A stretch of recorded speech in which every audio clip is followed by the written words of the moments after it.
गिल्लू महादेवी वर्मा का संस्मरण कहानी। अचानक एक दिन सवेरे कमरे से बरामदे में आकर मैंने देखा दो कोए गमले के चारों ओर छुआछूत जैसा खेल खेल रहे हैं। निकट जाकर देखा, गिलहरी का एक छोटा सा बच्चा है जो संभवतः घोंसले से गिर पड़ा है और अब कोए उसमें सुलभ आहार खोज रहे हैं। वह अनिश्चित सा गमले से चिपटा पड़ा था।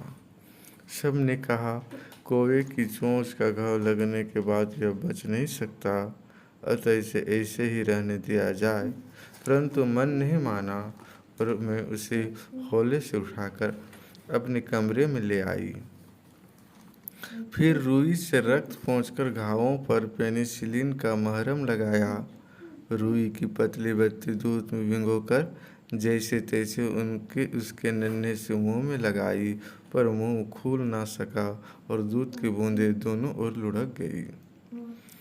कई घंटों तक लगातार उपचार के उपरांत उसके मुंह में एक बूंद पानी टपकाया जा सका।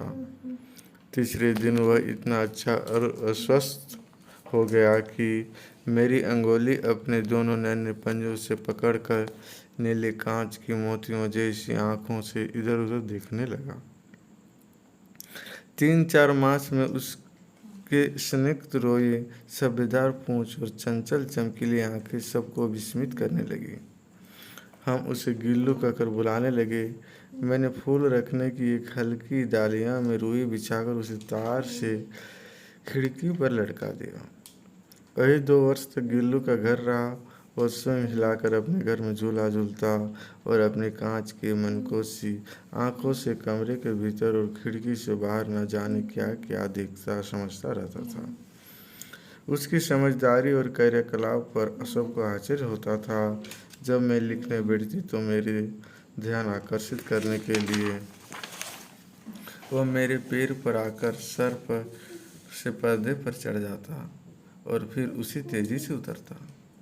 उसका यह दौड़ने का क्रम तब तक चलता जब तक मैं उसे पकड़ने के लिए न उठती।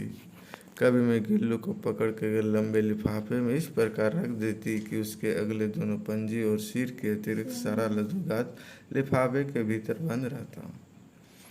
भूख लगने पर चिक चिक करके मानो वह मुझे सूचना देता और काजू या बिस्कुट मिल जाने पर उसी स्थिति में लिफाफे से बाहर वाले पंजों से पकड़कर उससे कुतरता रहता। फिर गिल्लू के जीवन का प्रथम बसंत आया।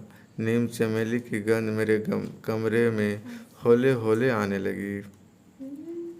बाहर की गिलहरियाँ खिड़की की जाली के पास आकर चिक चिक करके ना जाने क्या कहने लगी। गिल्लू को जाली के पास बैठकर अपनेपन से बाहर झांकते देखकर मुझे लगा कि इसे मुक्त करना आवश्यक है। मैंने किल्ली निकालकर जाली को एक कोना खोल दिया और इसे मार्ग से गिल्लू ने बाहर जाने पर सचमुच ही मुक्ति की सांस ली। इतने छोटे से जीव को घर में पल्ले कुत्ते बिल्लियों से बचाना भी एक समस्या ही थी। मेरे कमरे से बाहर जाने पर गिल्लू भी खिड़की की खुली जाली की राह से बाहर चला जाता और दिन भर गिलहरियों के झुंड का नेता बना हर डाली पर उछलता कूदता रहता। ठीक 4 बजे वो खिड़की के भीतर आकर अपने झूले में झूलने लगता। मुझे चौंकाने के लिए कभी फूलदान के पोल में छिप जाता, कभी पर्दे की चुन्नट में और कभी सोनू जीही की पत्तियों में।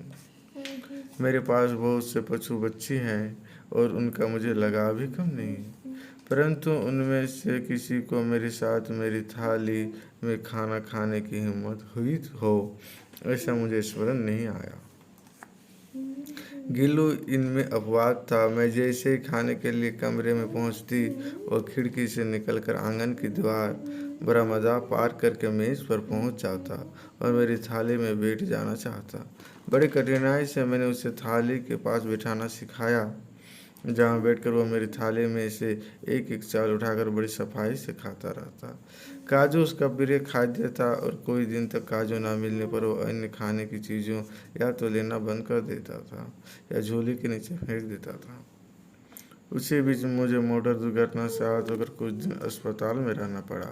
सब उसे काजू दे जाते, परंतु अस्पताल से लौटकर जब मैंने उसकी जूत सफाई की तो उसमें काजू भरे मिले, जिसमें ज्ञात होता था कि वो इन दिनों अपना फिर खाद्य कितना कम खाता रहा। मेरी अस्वस्थता में वह तकिए पर सिरहाने बैठकर अपने नन्हे नन्हे पंजों से मेरे सिर और बालों को हौले हौले सहलाता था। गर्मियों में जब मैं दोपहर में काम करती रहती तो गिल्लू न बाहर जाता न अपने झूले में बैठता। उसने मेरे निकट रहने के साथ गर्मी से बचने का एक सर्वथा नया उपाय खोज निकाला था।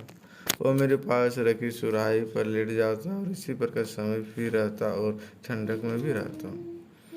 गिलहरियों के जीवन की अवधि 2 वर्ष से अधिक नहीं होती, अतः गिल्लू की जीवन यात्रा का अंत आ ही गया।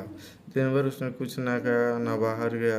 रात में अंत की यातना में भी वो अपने झूले से उतरकर मेरे बिस्तर पर आया और ठंडे पंजों से मेरी वही अंगुली पकड़ हाथ से चिपक गया जिसे उसने अपने बचपन की मरणासन्न स्थिति में पकड़ा था। पंजे इतने ठंडे हो रहे थे कि मैंने जाकर हीटर जलाया और उसे उष्णता देने का प्रयत्न किया, परंतु प्रभात की प्रथम किरण के स्पर्श के साथ ही किसी और जीवन में जगाने के लिए वो सो गया।